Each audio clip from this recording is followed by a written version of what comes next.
Good afternoon, everybody. My name is Aubrey Schlattman. I am the program specialist for the education programs in the Integrated Systems of Care unit at DCYF.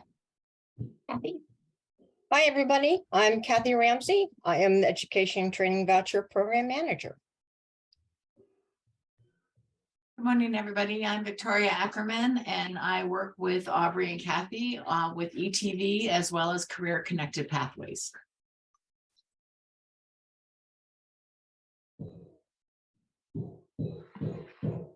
Are you going to share your screen, Aubrey? Yes.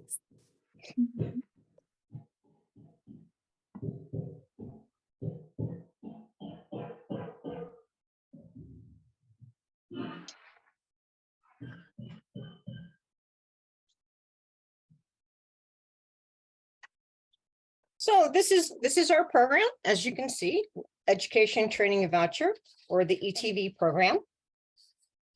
And we just went ahead and did introductions. Again, I'm Kathy, there's Victoria and Aubrey. We make up the team. So I don't know how many of you have heard about ETV or had students be involved with our Education Training Voucher program, but for those of you who don't, we provide financial assistance to eligible students to attend an accredited college or university, vocational or technical college. The maximum award that can be offered each academic year is $5,000, and each award is unique to each student, and it's determined on their unmet financial need. So not every student would receive the entire $5,000.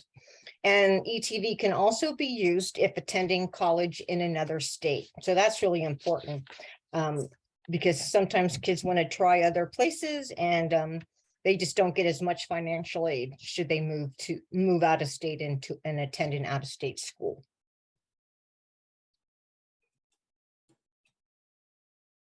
And this adorable visual is just basically saying that ETV is the last piece of financial aid that students will receive.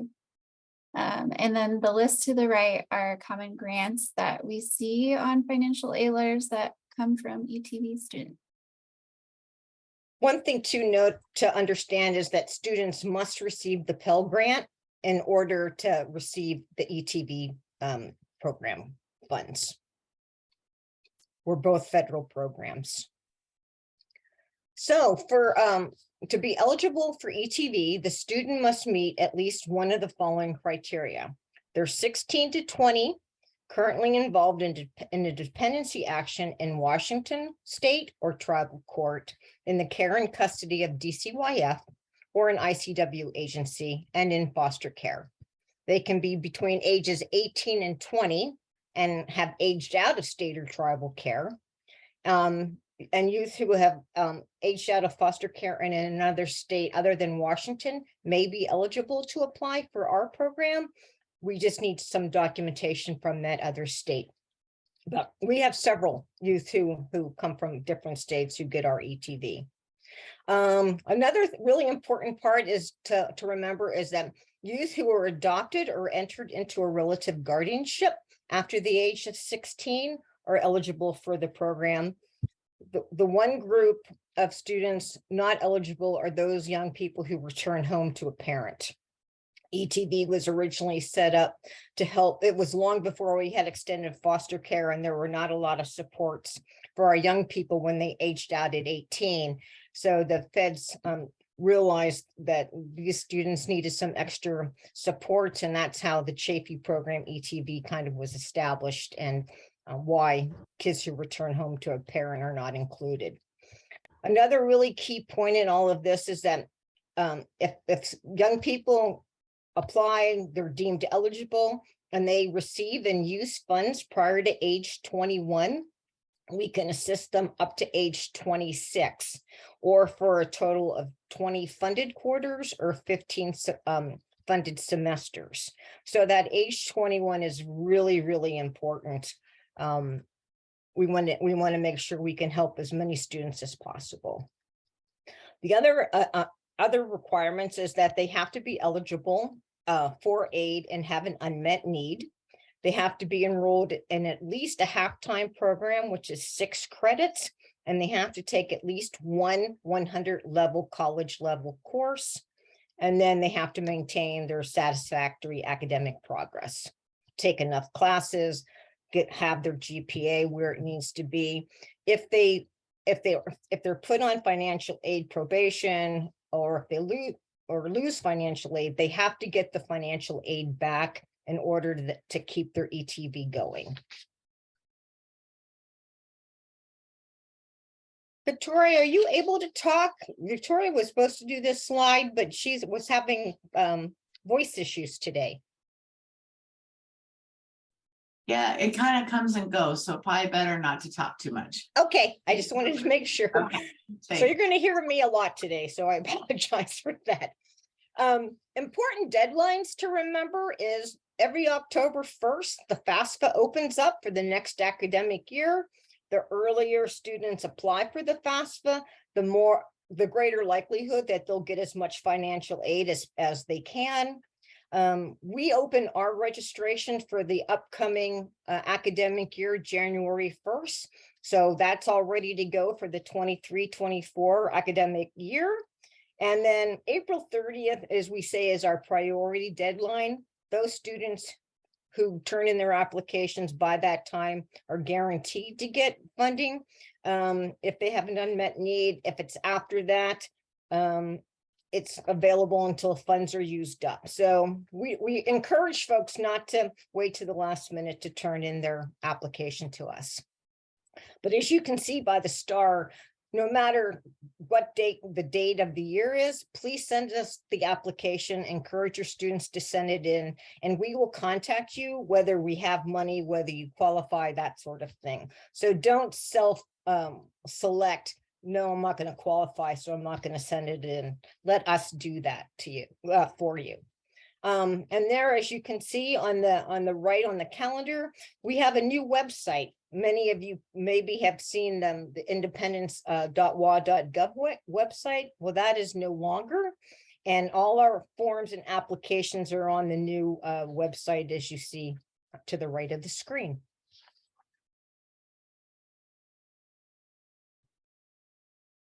Okay, so after a student applies and we determine that they are eligible, they will receive this letter confirming their eligibility. And then that big red circle is anything that we still need from them.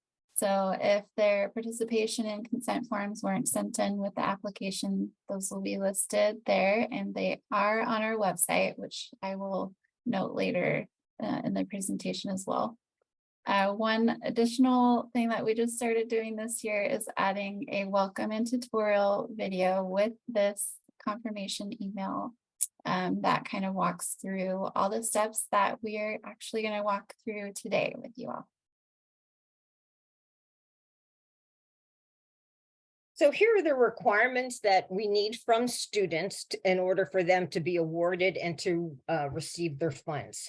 So we need their cost of attendance, and that's the big number of how much it costs to attend whatever program they're going to.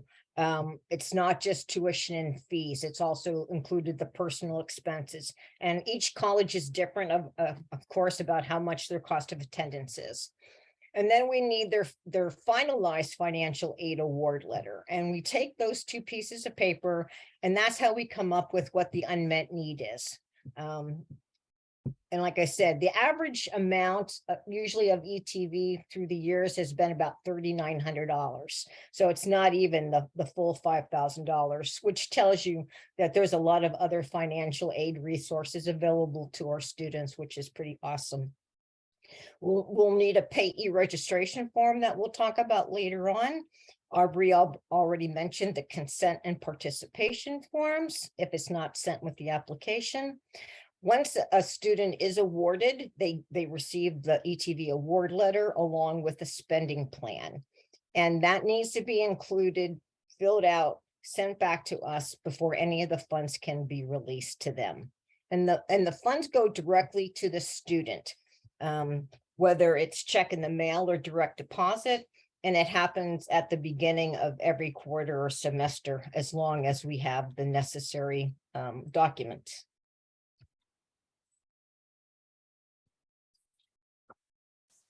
Okay, so this is the vendor registration form, and this kind of holds students up sometimes because it looks pretty daunting. It's not as complicated as I think they make it out to be, but it's important that you all understand it too if you're going to be helping them fill this out.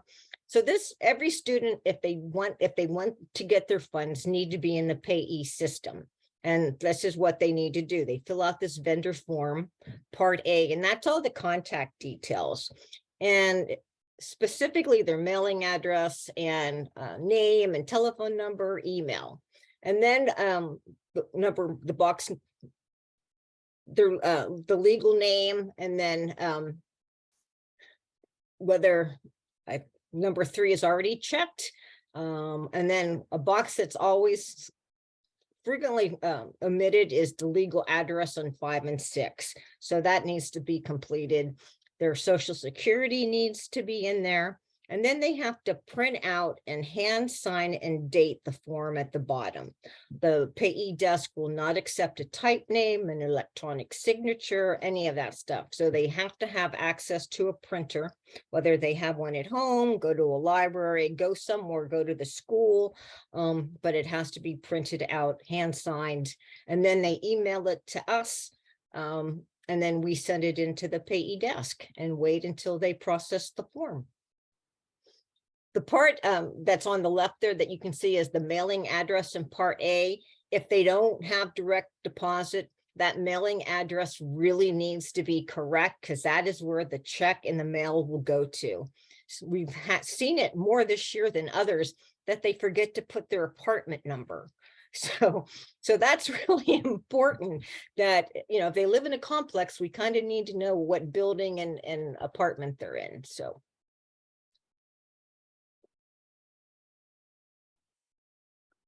And this is a snapshot of the direct deposit form. Not shown is page 1. That's the instructions page. As Kathy mentioned, we occasionally have to ask students to resend forms. Common reasons are because they cross something out, or it's not legible, or there's an incomplete field. One common question we get on direct deposit forms is the statewide vendor number, which is that top box. If they're new and they are just submitting their registration, they won't have an SWV number yet, so they can leave that blank. But this direct deposit form is for students that have a bank account and want UTV funds to go directly to that account. And might be kind of hard to see, but they must check the checkbox for checking or savings. And all Office of Financial Management forms must be printed and hand signed.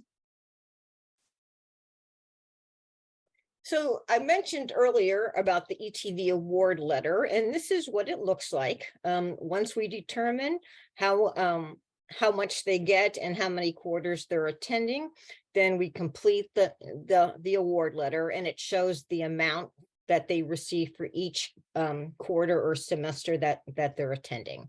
And we send that to the student, and then they hopefully read the instructions on how to access their funds. And it seems new students can sometimes have some difficulties with this, so we encourage them to reach out, to ask questions, to respond to our emails or telephone calls or texts, because we want to get the students their funds as quickly as possible, so that it helps them financially and they can focus on their school. And we've already talked about all the requirements that they need to do in order to get those funds. That's on how to access. So this is just an example of what the spending plan looks like for each student. We put their name, the award amount, and the date that we sent it to the students. And then basically it's up to them to determine what part of their money they want to put in each category. It can all go into one. They can break it down to whatever categories best meets their needs, but it has to total the amount that they got awarded for that quarter or semester. And this form, they are allowed to do an electronic signature. They can also print it out, but our fiscal folks will not accept a typed name. So make sure that if you're working with them, that it is an e-signature or a hand signature. They email it back to us and we approve it and then send it off to fiscal. And it can take up to 7 to 10 days for them to process. We're not an emergency type program. So students need to understand that we're at the mercy of a lot of folks along the way getting work done. But they've been pretty good about getting payments done in a timely manner. But just wanted to put that out there, that it's not going to happen immediately that they get their funds.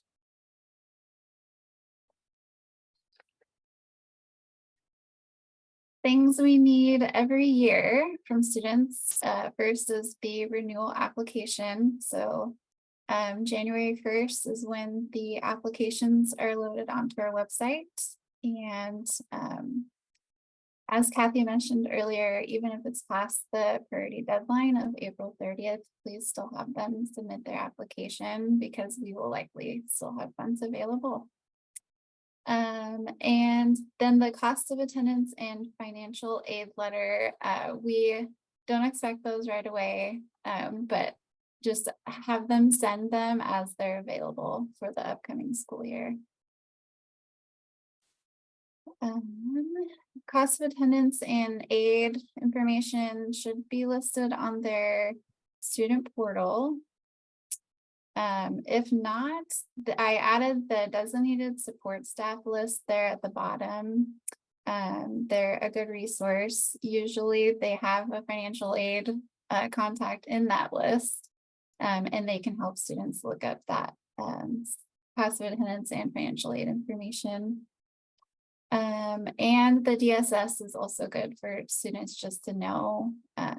They can help with other things and guide them and support them for other things on campus too. We bolded final because again, all other aid needs to be listed before ETV is applied.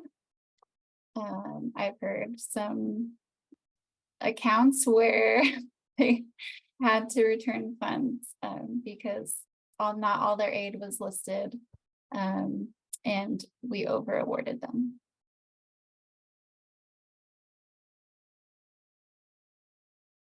So here is what we need each quarter or semester.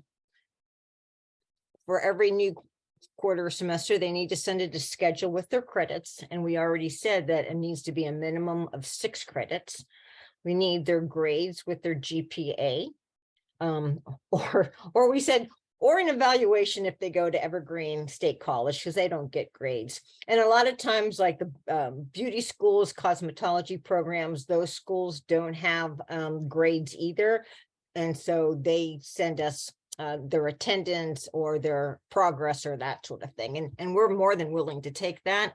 And then their spending plan. So once we get those 2 things, then we send them the spending plan like we did at the beginning of the year.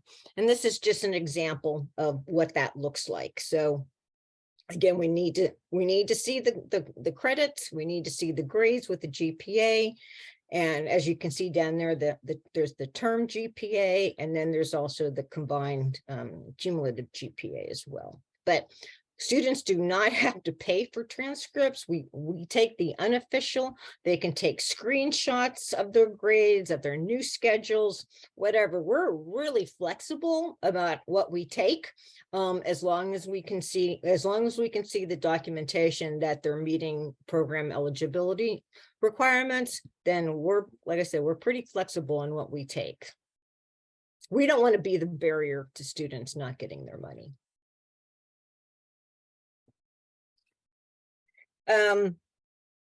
a really important part, I think, that CASAS can help play with students that they're working with is updating us with information.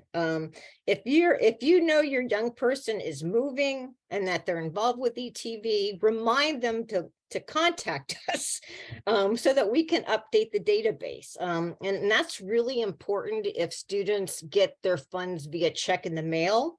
If we don't have a new address, that check will go to the one that's in the system, in the vendor system, and who knows if they're going to get it or not. So if the check gets lost, it's a big process in order to renew the check. And so it's so much better if we know ahead of time that their address changed. If they've changed email, that's also really important, because that's how we spend a lot of time communicating with them via email.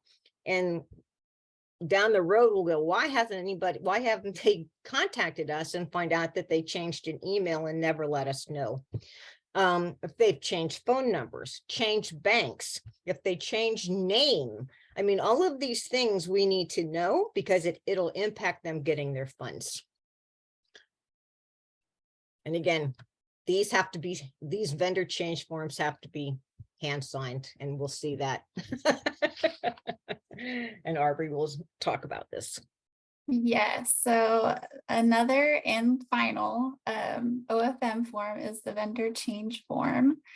And this is for any of that information Kathy just mentioned. There is a note here: if they legally change their name, don't use a vendor change form. They want us to use just a new registration form.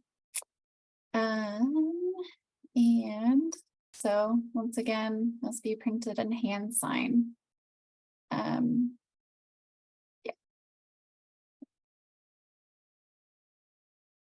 We also have an ETV Running Start or dual credit program for those youth who are still in high school, haven't gotten their high school diploma, are in Running Start. We can assist up to $2,000 per academic year.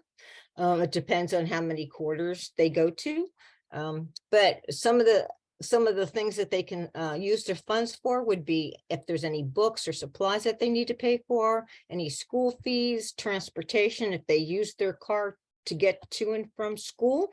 We can help with parking passes and gas and car insurance, anything that would help them get to school and complete their Running Start program. So it's pretty awesome. Unlike the other ETV students in the regular ETV program, these students have to submit receipts and with a payment request form instead of having the funds sent directly to them. So that is more of a hassle for them. But again, if they bought a laptop, or they bought books or gas or whatever, they can send those receipts into us, and we can reimburse them, and the funds go back to them. And we also have a partnership with Amazon, where students can screenshot us what they need. A lot of times they don't have the funds to pay in advance for a computer, nor do the caregivers. So, or any item for that matter. So they can screenshot us what they want us to purchase on their behalf. We order it using their funds, and then it's shipped directly to their address. So again, having their correct address is very important, or somebody else is going to get something for them. So we don't want that to happen. So anyhow, we don't have a lot of students in the dual credit part of the program. So any way you guys can help spread the word, talk to your students about it if they're interested. Again, the application's on the new website. We'd love to, and it's a really good way for them to use some funds prior to that age 21 if they're 16. Then if they want to take a year or two before they go back to school, like after they graduate from high school, they've already met that age 21 requirement, because we know students start school, they can stop school, they go back and forth, but we can get that age 21 out of the way. So this is what the payment request form looks like that we send to them once they're given their award letter. And it's pretty much self-explanatory. They can't go over the amount that they receive for each quarter. So if a student didn't use any funds for fall quarter, then that 667 will roll over into winter quarter, and then depending on how much money they use for winter quarter, whatever is remaining would go to spring quarter. It's important to note that whatever is not spent after spring quarter is over, it doesn't carry over. It's like they just lost the funds. And I saw a question about the 2000. It's every year. So they would get so if they attended 3 quarters, they would get 667 for fall and winter, and then 666 for spring quarter. And then down on the right corner there, it says Amazon orders. If they want us to buy something for them off of Amazon, then they do need to sign, whether it's hand sign or electronic signature sign, and date the form that on that section, as well as the student signature to the left of that. So both.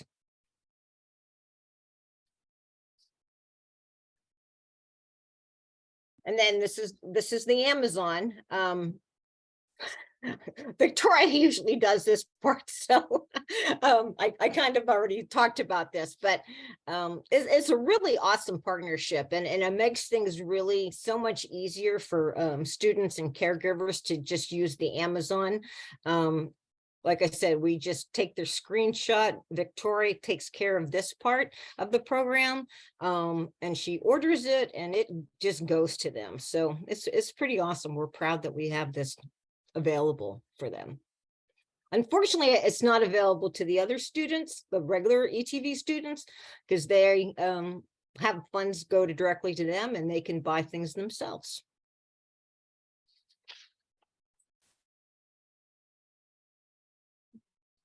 Okay, so now that you got the lowdown on the process, applying for ETV. ETV applications for the next school year are posted on our website. Once again, there's our new website. We just want to make sure that you have that and bookmark that and are not using the old one anymore. If you do have a student that needs an application for this current school year, the 2022-23 year, then just email us and we can send you a copy. And I didn't have room on this slide, but also under applications are the publications and forms listed there. And that's where you would find the participation agreement and consent forms, along with other things like our updated brochure. Let's see.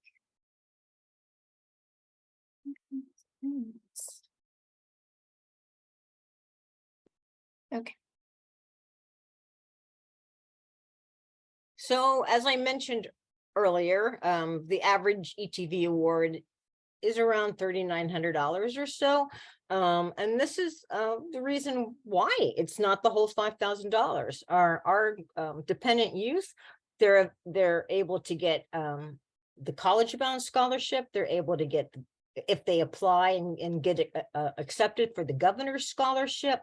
There's the Leadership 1000 scholarship. There's Passport to College scholarship, which is $5,000. And then, like we said, ETV is the last thing that's given out. So many students don't receive the whole $5,000. And then not every student wants to attend a 4-year or even get their associate's degree. So there's alternative options for them. There's the Passport to Apprenticeships. There's a pre-apprenticeship program and a regular apprenticeship program. And that's with ANU. And they're a great resource for those students who don't feel like the college is the right path for them. And again, you can see, we put the new website everywhere because it's so not easy to remember. And it helps me remember actually too. It's not as catchy as independence.wa.gov. So.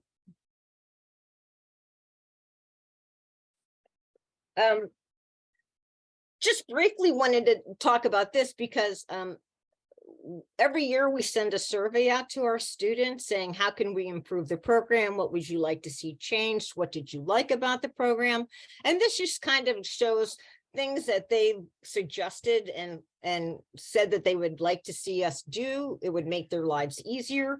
So, you know, we take screenshots of forms, of their grades, of letters, of whatever, anything, the easiest way they can get it to us, we'll accept it. We accept e-signatures on the spending plan and on the applications. We continue to listen to them. We encourage them to tell us their stories. A really cool thing though is we're updating the ETV database. Right now it's an access database and the administrator left. So we're kind of running it without our database administrator.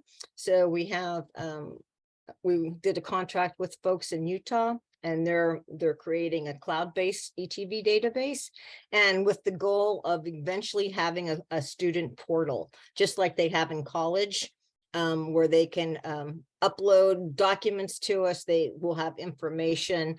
They can get all their forms, that sort of thing, and with the goal of having all of any services that assist young people, adolescents, be on that portal, so that it's like a one-stop shop for them. This was really encouraged by the independent living providers. They thought that would be awesome if we were able to do something like that. So we'll get there eventually. Also, if you want a very abbreviated version of the ETV process, the welcome and tutorial videos right there. Oh, there you go. Sorry, I forgot that. Yeah, it's very interesting. This is all of our contact information on one slide. As you saw, there's just a few things that students have to remember to turn into us to receive funds. So having your support with them having to regularly turn in things will certainly help. So that's all of our direct contact information, as well as the program Dropbox email, which we monitor regularly. And there's our website once more.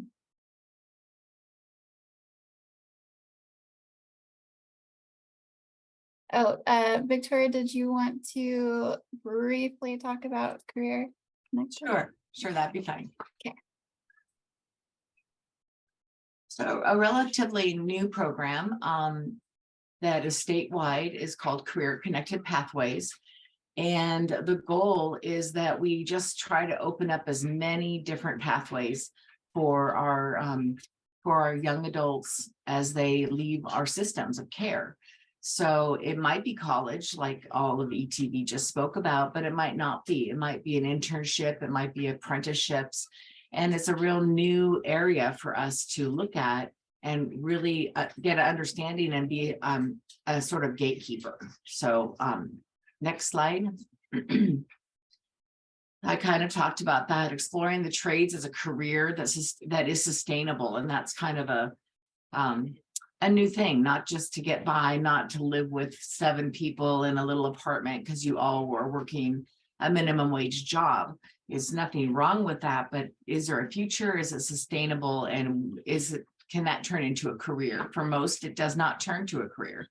So maybe there's a trade, maybe there's they're interested in tattooing, or they're interested in working on the ferry systems. My job in this is to always be exploring and looking for avenues and be a resource for any of our youth in any of our across the state. So next slide. These are some of the partnerships. So having a partnership is really vital because we educate them on foster youth and what their needs are. And they're not, they might have different needs. We know they have different needs and need different supports to be successful. It's one thing to get a job, it's another thing to keep a job. So these are some of the partnerships. Career Connect Washington is a fabulous resource for anyone to go visit. I've plunked around on that website a lot. I attend the meetings and get the updates. So I'm happy to do that on your behalf. And students can contact, not students, young adults and youth can contact me directly or through you or through your social worker, get a hold of me. And I can talk about these different partnerships. I can say, oh, wow, you're in Seattle. Does this young person want to work at venues where the Huskies and the Seahawks play? If that's something that's interesting to you, then Juma is a great opportunity. So each one has a different twist to it, different things that they offer, and so on. So next slide. That's it. Okay, so I was just going to drop my stuff into the chat. I know that Aubrey provided it, but there it is again, if you have any questions for me with Career Connected Pathways.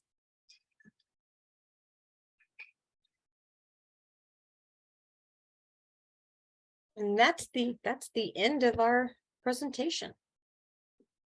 So it was hard for me to follow the all the if there's questions in the chat. So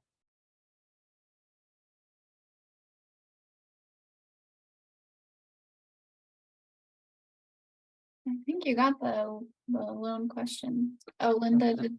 I see one from Catherine. What is the dual credit program? Is that when they are in high school?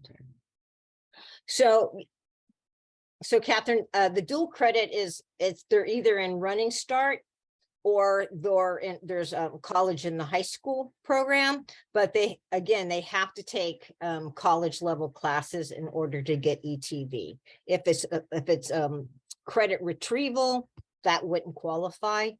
And they have to take a minimum of 6 credits. So it's the college and the high school program, probably is what I was college thinking. in the high school Okay. or they actually go to the community college in their area.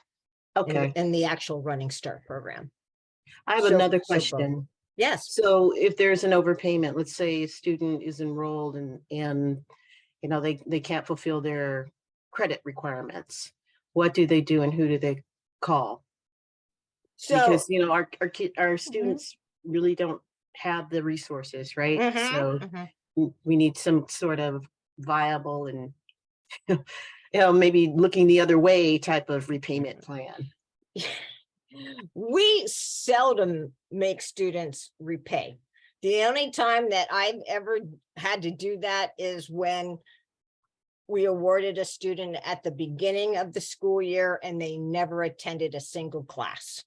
They never even enrolled. I mean, they enrolled, but didn't go to fall quarter. That's the only time that I've ever had to say, sorry, you need to pay back the funds. Okay, so if they attend and then let's say they fail. Sometimes they don't if they don't pass, as long we don't ask them to send the money if they have a bad quarter. That happens. If they have a bad semester, I mean, life gets in the way. They get sick. They have things happen to them. And we understand that. As long as they don't lose their financial aid, they still get ETV from us. But if their financial aid is suspended, then what they do is they file an appeal with the school, because most times there is a significant reason why that happened. It's not like they just didn't go. There is a reason. They got COVID, they had family deaths, they had mental health issues, whatever. There's domestic violence in their living situation. But so they file an appeal, and I've seen, I mean, I don't know if I've ever had a student not get their appeal approved. Their financial aid's reinstated, and then they get their funds for the next quarter. So schools are I think really want to work with our young people as well. They want to see them succeed, and nobody wants to have them pay back money. So it's very rare that happens. So I don't want people to think that that's a common occurrence, because it's not. Yes, Linda. Can you hear me? Yes. Okay, so I'm a youth attorney, and I'm on a listserv, with other youth attorney. And sadly, one common thread is that kids do drop out of school, then they owe back thousands of dollars, right? Right. And what do they do? I've been at other seminars. I've been enrolled in this particular the ETV program, and I recently discovered that old website was gone, and I found your website and I was looking through it. It looks like you have a mentorship program. Do you guys mentor these kids? Well, I mean, as much as we can, them being all over the state and us being all over, because we're working from home. We don't have an official mentoring program, Oh, but again, but you're right about them owing lots of money, and Mhm. that happens when they don't disenroll properly. mhm. So that's why it's important that they reach out to their designated support staff on campus, or they let us know that they're struggling, rather than just not going to school anymore, not going to classes, burying their head in the sand, so to speak, and hoping it goes away, because Mhm. that's when it doesn't. But if they go through the proper channels and they disenroll for that quarter appropriately, they don't have that. Right, but how do we get that message out? That is a common I know. thing for kids to do, is to put their No. head in the sand, I know. then bam, they owe back not a few thousands. It can be Thousands a of lot of dollars. money. Yeah, I Yeah. know. Again, all I think we can do is encourage them to reach out and know who their connections are on campus. And that's why, that designated support staff database is really important, because that's updated and they can reach out. We constantly say, have you reached out to the financial aid person? Have you reached out to your advisor? We don't have their advisor list, obviously, Mhm, but mhm. here's the designated support staff. Here's their email and phone number. We get involved with that, trying to help make those connections.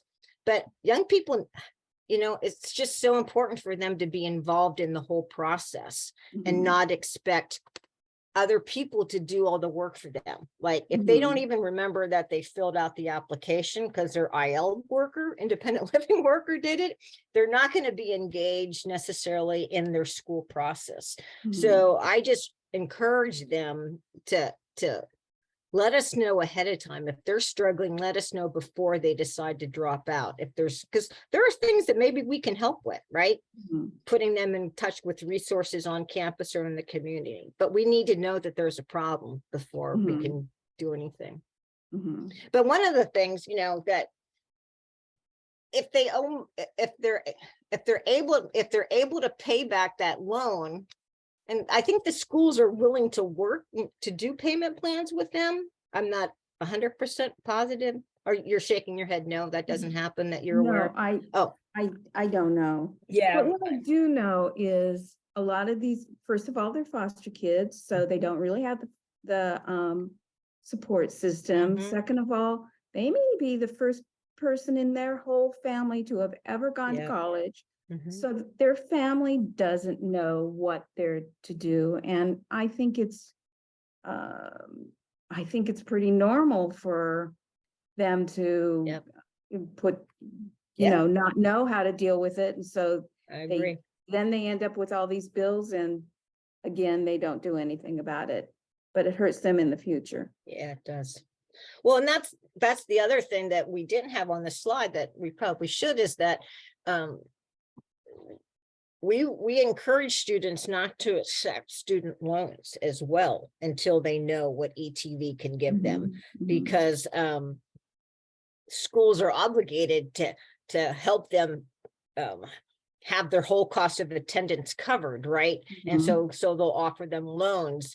It's a lot easier to reject loans at the beginning, and then once ETV is awarded, if they need to take a loan out, then they can go back in and take out a much smaller student loan. Mhm, mhm. So again, it's all education and making sure that's why we try to do training so that we can spread the word that, you work with a lot of students, and, so you guys having the information and the knowledge will help.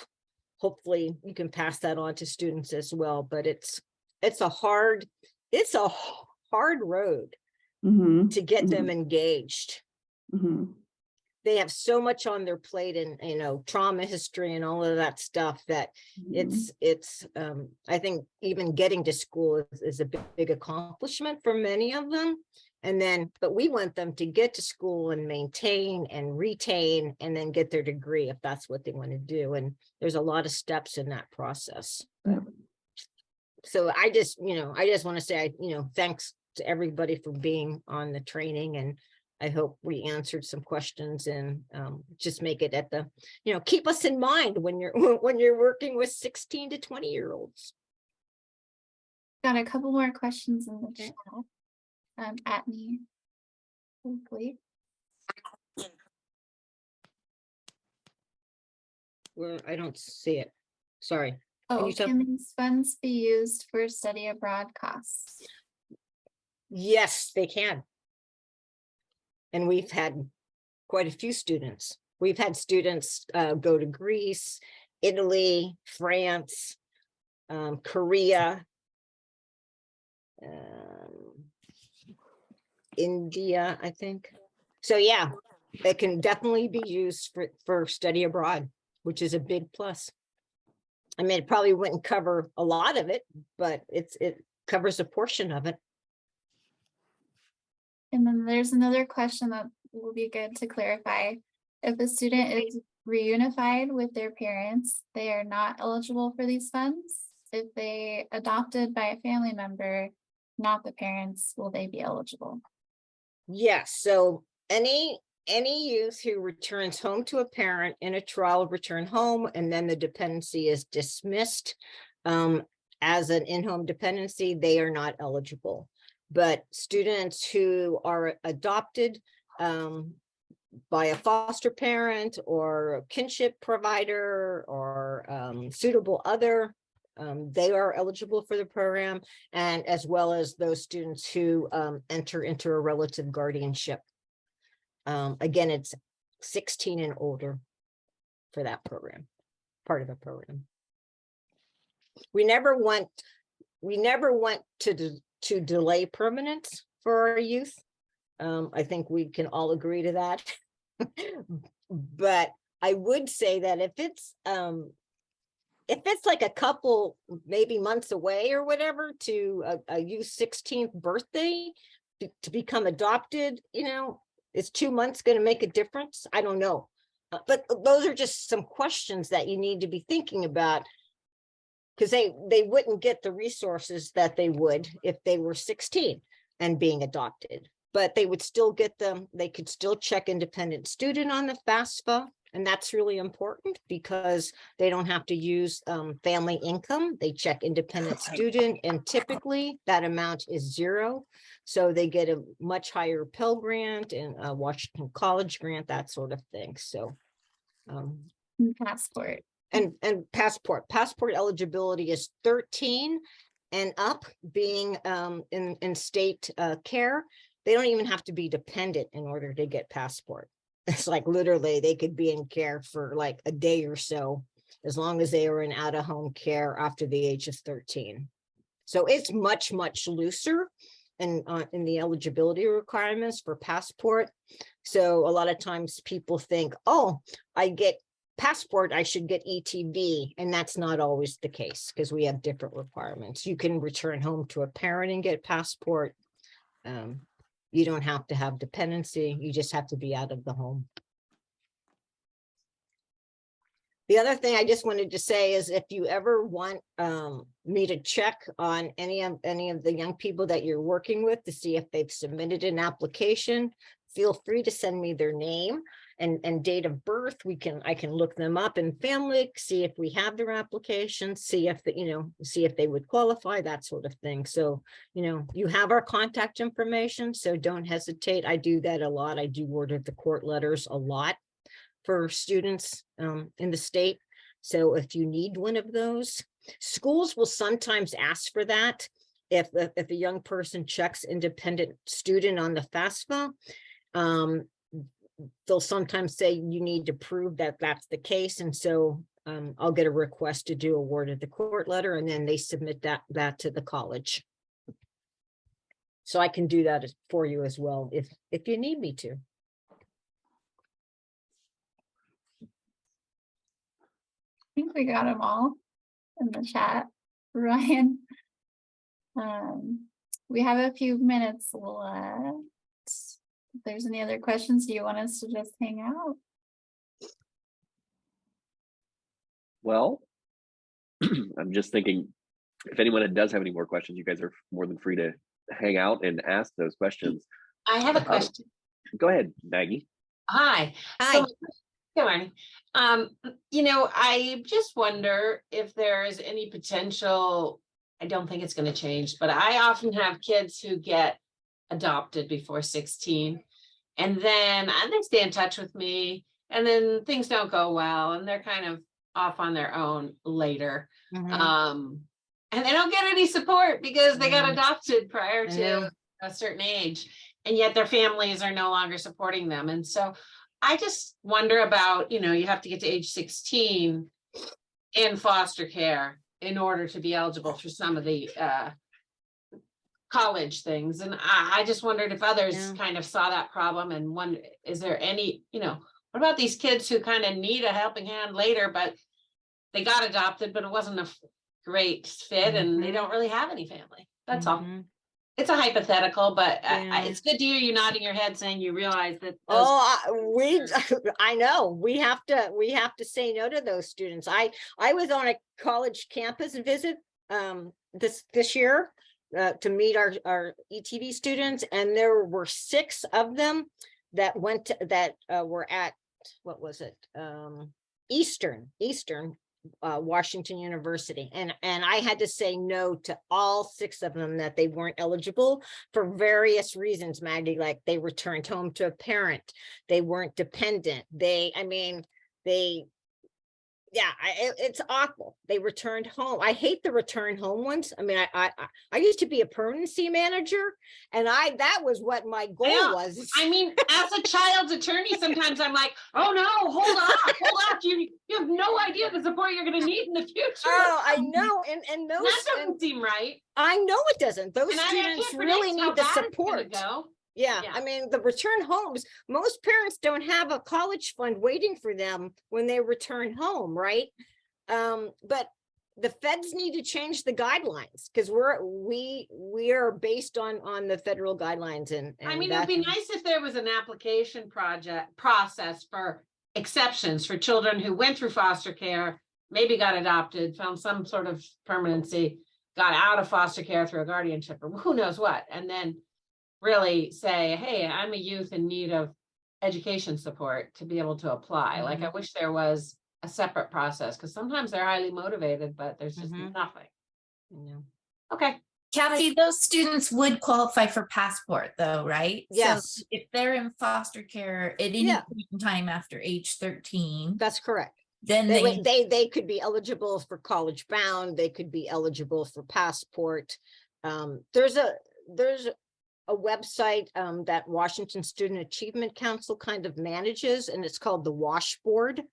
And that I always, because I get when people check independent student on the FAFSA, they're given my name. So I get calls and emails from a multitude of people saying, hey, I heard I could get some financial assistance. And then I'll say, well, how old are you? Or what's your date of birth? And they're like 45. And it's like, oh, okay, well, that's not going to work. I can't help you. But so I send them to the WASH board, and they create a profile. And based on that profile are sent information about possible scholarships or funds that they could be eligible for based on what they put in the profile.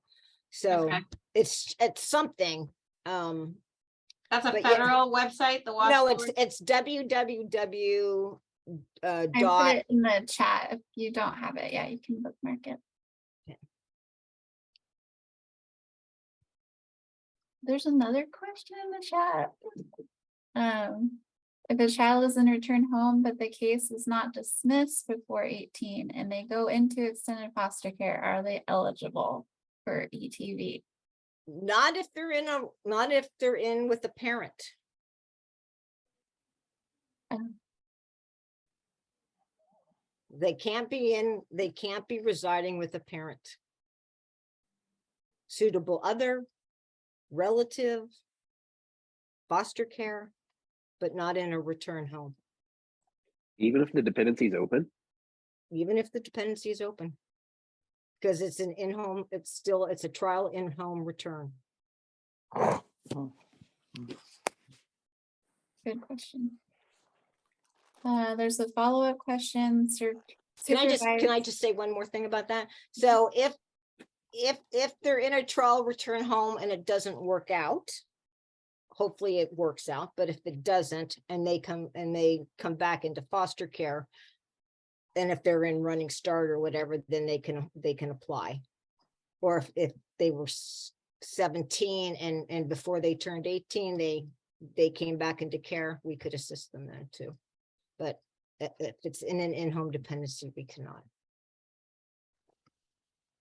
The follow-up question was supervised independent living placement. They're EFC. We have a lot of, most of our students are in extended foster care. Well, I'd like to thank Kathy and Aubrey and others who joined us today. Appreciate you guys taking your time to kind of explain this process to us. And I'm sure, like you guys said, if anybody has any unresolved questions, please feel free to reach out to either of those. I will get those materials out to you guys as soon as possible, and as soon as I download the list with all the email addresses, so you guys can expect that in the next day or two. But other than that, thanks again. Well, thank you. Thank you. Appreciate And- you having us and setting this up, Ryan. Thank you. No And problem. for Peggy making that connection. So, All right. Well, thanks. You guys have a great right. rest of your week, and hope good weekend too. So all thanks, right. everyone. Thanks, everybody. Bye.